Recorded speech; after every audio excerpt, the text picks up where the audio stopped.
अष्टरिपु ध्यान विधि पर हम ये तीसरी चर्चा कर रहे हैं।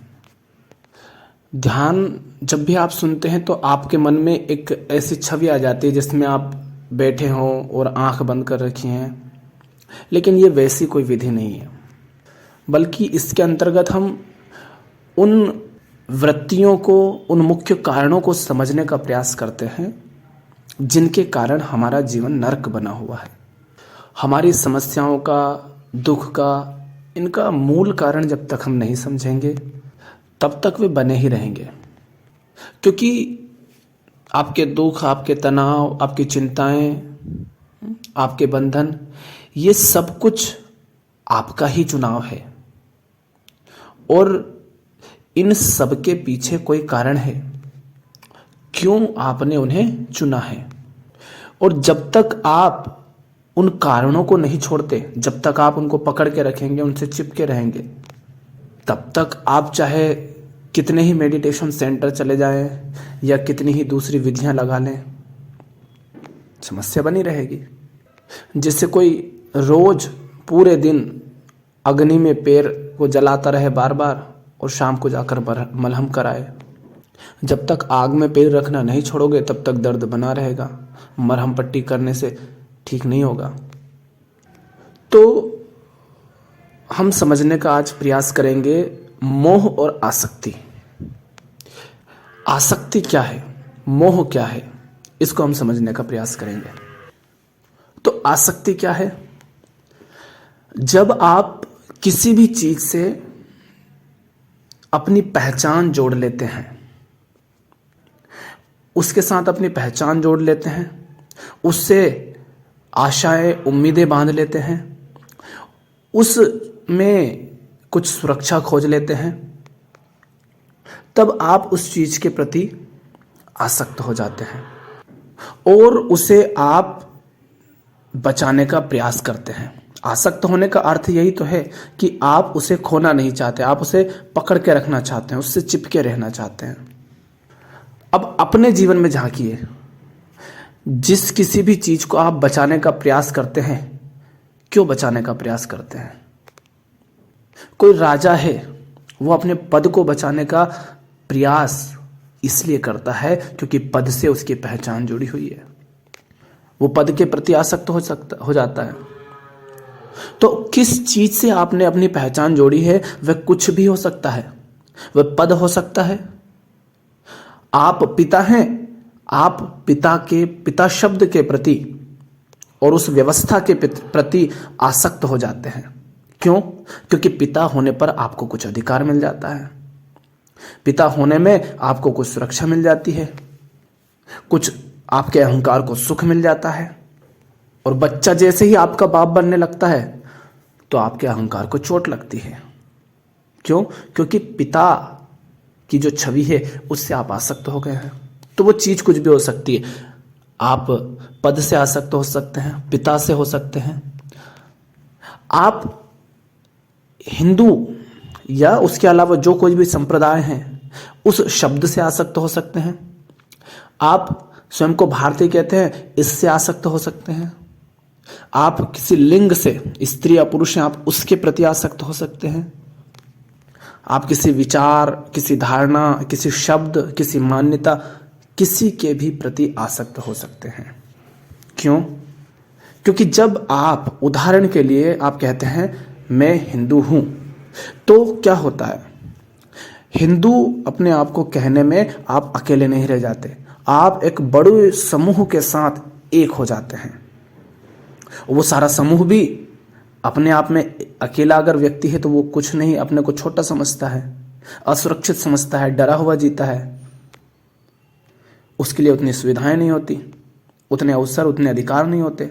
अब एक बड़ा समूह है और आपने भी अपने आप को उसके साथ जोड़ लिया, तो उस शब्द के प्रति आप आसक्त हो जाएंगे, क्योंकि उसमें आपको सुरक्षा महसूस होती है कि मैं अकेला नहीं हूं, इतना बड़ा समूह मेरे साथ है। इसीलिए जब इस शब्द के खिलाफ कुछ कहा जाएगा, हिंदू हो, मुस्लिम हो, सिख हो, ईसाई, बौद्ध, जैन, यहूदी, जो कुछ भी हो, तो जैसे ही उस पर खतरा आता है आप उसे बचाने के लिए खड़े हो जाते हैं, आप उसकी सुरक्षा चाहते हैं, इसलिए नहीं कि उसमें कोई महानता है, इसलिए नहीं कि उसमें कुछ प्रेमपूर्ण है। क्या आपको उससे प्रेम है? बस इसलिए क्योंकि आपकी पहचान उससे जुड़ी हुई है, क्योंकि उसमें आपको सुरक्षा अनुभव होती है। यदि आप अकेले हों तो आप नहीं उसके लिए लड़ेंगे। तो फिर इस शब्दों को, इन पहचानों को बचाने के लिए ही सारी लड़ाइयाँ होती हैं। एक व्यक्ति किसी दूसरी पहचान से, मान लो कोई अमेरिकी पहचान से जुड़ा हुआ है, एक भारतीय होने की पहचान से जुड़ा हुआ है, और हर व्यक्ति चूंकि उस पहचान में स्वयं को सुरक्षित पाता है तो उसको बचाने का प्रयास करता है, और उसे बचाने के लिए वो इंसान हो, प्रकृति हो, कुछ भी हो, सबका विनाश करता है। आपको उसमें दुख भी हो सकता है, उसमें नुकसान भी होंगे, किंतु स्वार्थ भी है, सुरक्षा भी है, पहचान भी है, तो आप उससे चिपके रहते हैं। पर आप उससे चिपकते क्यों हैं? आप आसक्त होते ही क्यों हैं? इसकी आवश्यकता पड़ती ही क्यों है? क्योंकि आप स्वयं को कमजोर, अधूरा, अपूर्ण मानते हैं। जब हम स्वयं को कमजोर समझते हैं तो हम किसी पर निर्भर हो जाते हैं, और जिस पर निर्भर हो जाते हैं सुरक्षा के लिए, उसके प्रति आसक्त हो जाते हैं। जब हम स्वयं को अपूर्ण समझते हैं, अधूरा समझते हैं, अकेला समझते हैं, तो उस अपूर्णता को, उस अकेलेपन को भरने के लिए हम किसी और पर निर्भर होते हैं, और जिस पर निर्भर होते हैं उसके प्रति आसक्त हो जाते हैं। तो आप इस आसक्ति का संबंध जोड़ सकते हैं। सारी लड़ाइयाँ जो होती हैं, कोई जाति के नाम पर, धर्म के नाम पर, लिंग के नाम पर, पद प्रतिष्ठा, इन सब के लिए जो संघर्ष चलता रहता है, घर में जो सारा कलह और क्लेश बना रहता है, राष्ट्रीयता के नाम पर जो कुछ होता है, उन सब के साथ इसका संबंध देख सकते हैं। हम इन सब से, इन शब्दों से, इन मान्यताओं से, इन धारणाओं से आसक्त हैं, क्योंकि हम स्वयं को असुरक्षित महसूस करते हैं। और किससे हम डरे हुए हैं? अपने ही जैसे दूसरे इंसान से, जो खुद डरा हुआ है। यह हमारी मूर्खता है। समाज में हर व्यक्ति डरा है, पर किससे? एक दूसरे से। पड़ोसी कहता है 4 लोग क्या कहेंगे, उसका पड़ोसी भी कहता है 4 लोग क्या कहेंगे, और वो 4 लोग हैं कौन? वही सब। तो जब हमें किसी भी वस्तु से, व्यक्ति से, विचार से, धारणा से, पहचान से कुछ मिल रहा होता है, या कुछ मिलने की उम्मीद होती है, आशा होती है, तो हम उसे बचाने का प्रयास करते हैं, उसकी सुरक्षा करते हैं, उसके प्रति आसक्त हो जाते हैं। इसी तरह होता है मोह भी। मोह और आसक्ति में बहुत ज़्यादा अंतर है नहीं। मोह को आप इस तरह भी समझ सकते हैं। इससे पहले आप एक किस्सा सुनिए, छोटा सा, आसक्ति को समझने के लिए। आप में से ही कोई एक महिला थी, कुछ महीनों पहले उन्होंने अपनी एक बात बताई थी। तो वो कह रही थी कि उनके पति ने लाखों करोड़ों रुपए ले लिए बिजनेस करने के लिए, और वो बिजनेस कर रहे थे, लोन ले लिया और बिजनेस कर रहे थे पोल्ट्री फार्म का। वो चला नहीं। पहले तो वो गलत काम कर रहे थे, वो तो हम समझते हैं, वो चला नहीं, सारे पैसे डूब गए। अब ये मैडम जी चूँकि बिजनेस करते हैं तो छोटे से घर में थोड़ी ना रहेंगे, बड़ा बंगला बनाया होगा, वो भी लोन पर बनाया होगा। अब इनके पास आ रहे हैं नोटिस कि लोन चुकाओ नहीं तो घर चला जाएगा। लोन ये चुका नहीं पा रहे हैं। बड़ी मेहनत करके ये 25, 30, 40 जितने हज़ार रुपये कमा सकते हैं महीने में कमाती हैं, पर दिन रात मेहनत करनी पड़ती है। और ये रो रही हैं कि मुझे इतना काम करना पड़ रहा है। क्यों? क्योंकि इनको रोना इस बात का आ रहा है कि मेरा घर चला जाएगा। इनसे कहा कि भाई तुमने हाथी पाल रखा है और उसको खिलाना पिलाना बड़ा महंगा है, तो इसे ही विदा हो जाने दो ना। हाथी का भी बोझ उतरेगा, उसके खर्चे का भी बोझ उतरेगा, और जो सर पर पहले से चढ़ा रखा है वो भी उतरेगा। हाथी जैसे पाल लेते हो जीवन में, और उनसे जोड़ लेते हो अपनी पहचान, क्योंकि अब शर्म आएगी ना, क्योंकि उस महल के साथ पहचान जोड़ ली कि हम तो वो हैं जो बड़े महल में रहते हैं। अब वो नहीं रहेगा। एक साधारण से घर में रहना बड़ा शर्मसार उनको करेगा। तो वो आसक्त हैं उस महल से, उस घर से। उसको बचाने के लिए दिन रात मरते हैं, और उसको पिलाए जा रहे हैं पानी की तरह पैसा। पर उसको छोड़ने को तैयार नहीं। हम ऐसे जीते हैं। हम जब किसी भी चीज़ से अपनी पहचान जोड़ लेते हैं तो उससे सिर्फ हमें फ़ायदे नहीं होते, फ़ायदे बहुत थोड़े होते हैं, लेकिन उनके कारण दुख, दर्द, पीड़ा, तनाव, चिंताएं, बंधन, ये सारे हमारे जीवन में भर जाते हैं। अब इसी तरह होता है मोह भी। मोह को आप ऐसे कह सकते हैं कि जहां आप सत्य से अधिक मैं या मेरा यानी अपने अहम को महत्व देते हैं, वहां मोह होता है। और इसको आप अपने दैनिक जीवन में बहुत आसानी से देख सकते हैं। आप इसको ऐसे ही देख सकते हैं जैसे महाभारत में दुर्योधन और उसके माता पिता। दुर्योधन गलती पे गलतियां किए जा रहा है, अधर्म किए जा रहा है, पाप किए जा रहा है, दुष्कर्म किए जा रहा है, और माता पिता मेरा बेटा है, उसकी गलतियों को देख ही नहीं पा रहे हैं। जो सत्य है उसे आप देख नहीं पा रहे हैं। आप मेरेपन को, अहंकार को, मोह को प्रेम समझ रहे हैं। क्या हर माता पिता ऐसा ही नहीं होता है? अभी एक दिन दो बच्चे आपस में झगड़ लिए, छोटे छोटे। जिसकी गलती थी वही अपने पिताजी को बुला के ले आया और उसके पिताजी आकर के दूसरे बच्चे को डांट रहे हैं। अपने बच्चे की गलती को वो स्वीकार ही नहीं कर रहे हैं। क्या है ये? क्या ये प्रेम है? नहीं, ये अहंकार है और यही मोह है। मेरा बच्चा है ना, और मेरे बच्चे से मुझे प्रेम है, तो मैं मेरे बच्चे को चोट कैसे लग जाने दूं? उसको गलत कैसे साबित हो जाने दूं? अब इनको क्या लगता है कि ये इनके बच्चे को प्रेम करते हैं, उसकी सुरक्षा चाह रहे हैं, उसका भला कर रहे हैं? नहीं, ये उसके मन को गंदा कर रहे हैं। सत्य को नहीं बल्कि झूठ को पोषण दे रहे हैं। जो अभिभावक होते हैं, माता पिता होते हैं, वो बच्चों से खूब कहते हैं पढ़ो लिखो, जल्दी नौकरी लगाओ बेटा। बच्चे को लगता है कि मेरे माता पिता मेरा भला चाह रहे हैं। माता पिता को लगता है कि हम प्रेम करते हैं उनसे। प्रेम नहीं करते हो तुम। उसकी नौकरी इसलिए लगवाना चाह रहे हो क्योंकि उससे तुम्हें फायदा होगा। तुम उसका भला नहीं कर रहे हो। तुम उसको कुछ दे रहे हो ताकि वापस उससे ले सको, नहीं तो तुम्हें उससे प्रेम नहीं है। और इसी कारण दुनिया भर में सारे बच्चों का जीवन नर्क हो जाता है। खासकर भारत में पड़े रहते हैं वो चार दीवारी में, गुट रहे होते हैं शहरों में, लेकिन सुनने वाला कौन? घर लौट गए और सच्चाई बोल दी घर पर, तो सारा समाज यही कहेगा कि देखो माता पिता ने तो इतना प्यार किया, इतनी मेहनत करके उसका साथ दिया, और देखो बच्चे ने क्या किया। सारे मेहनत पर, सारे पैसों पर पानी फेर दिया। उन्हें दुख किस बात का हो रहा है? इस बात का कि उनकी मेहनत, उनका पैसा बर्बाद गया। बच्चा बर्बाद हो रहा था, वो बात उनको कोई समस्या नहीं। उसका जीवन नर्क हो रहा था, कोई समस्या नहीं। तो प्रेम के नाम पर जब आप सामने वाले पर निर्भर होते हैं, उससे उम्मीदें रखते हैं, उसके मालिक बन जाते हैं, तब वह प्रेम नहीं, वह मोह होता है। और मोह में आप उनका भला करने का प्रयास करते हैं, किंतु भला नहीं करते बल्कि उनका बुरा कर देते हैं। क्योंकि आप उनका भला इसलिए करना चाह रहे हैं क्योंकि उनका भला करने में आपको सुख मिल रहा है। और जब आप उनका भला करते हैं तो आपको जो सुख मिल रहा है, आपने तो सुख ले लिया पर उसका भला नहीं हुआ। उसके साथ जो करना था वो करके आपको मजा आ गया, उसका क्या हुआ?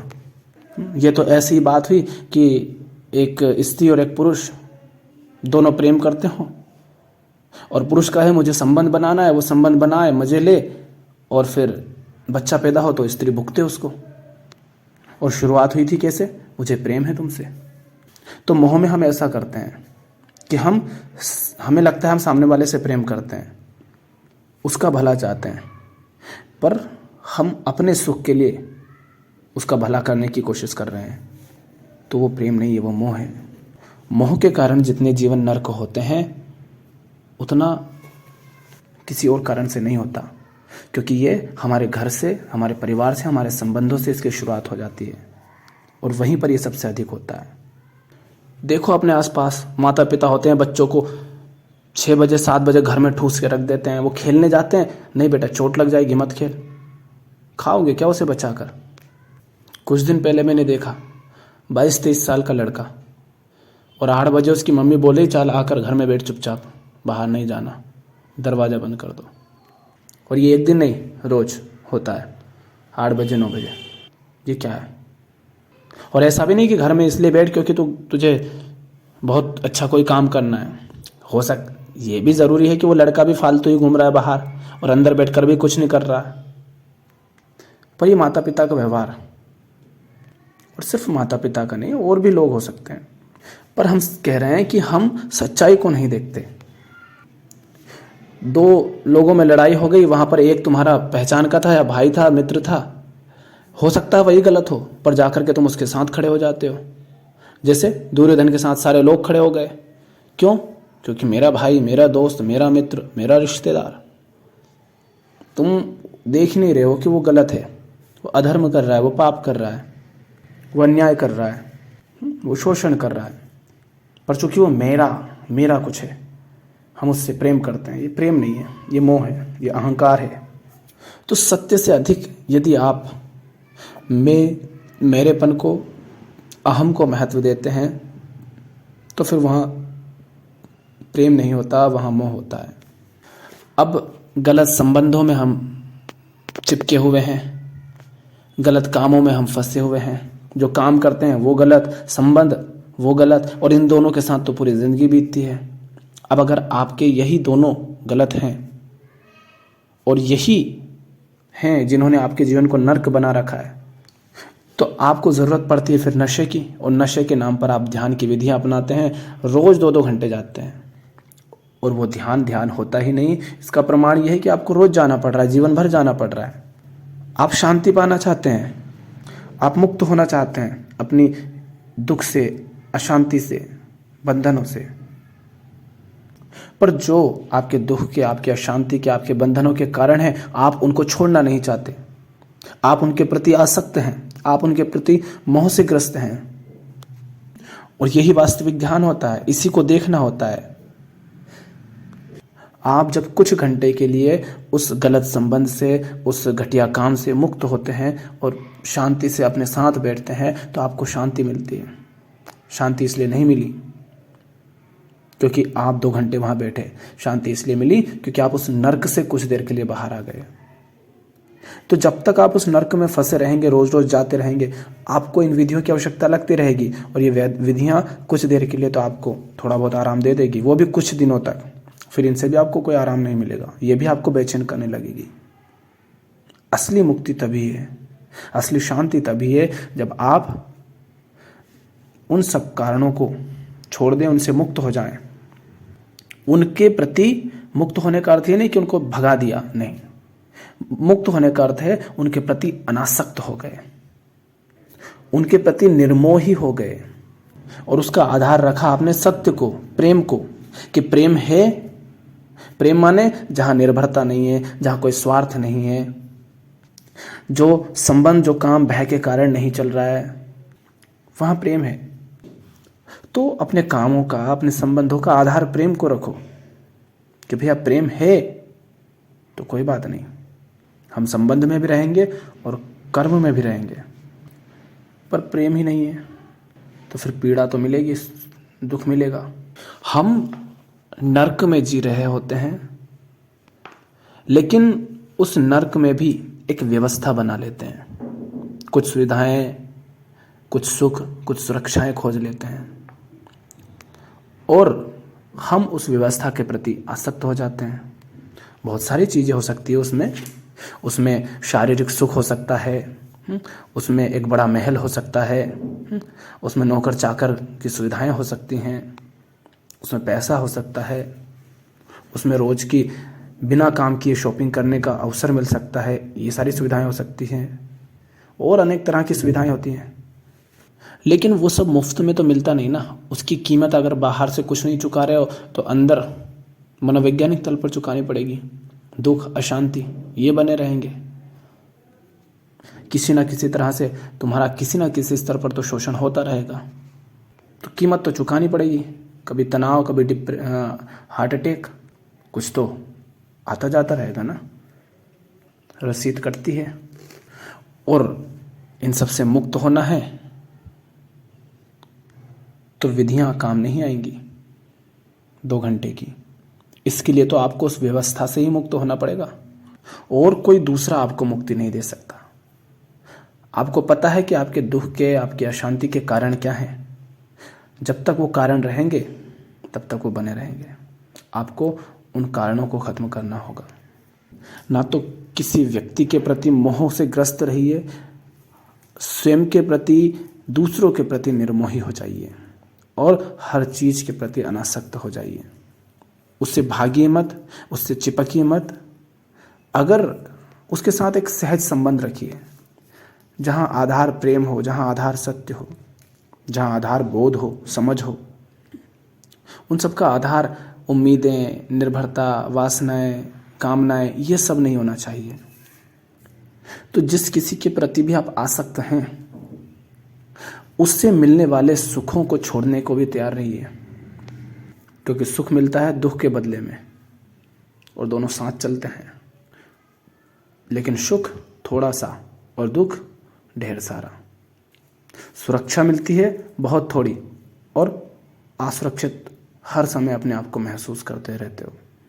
आप असुरक्षित नहीं हैं, बस आप अपने आप को असुरक्षित मानते हैं, इसलिए आप डरते हैं, भयभीत रहते हैं और किसी न किसी से जाकर अपनी पहचान जोड़ लेते हैं और उसके प्रति आसक्त हो जाते हैं।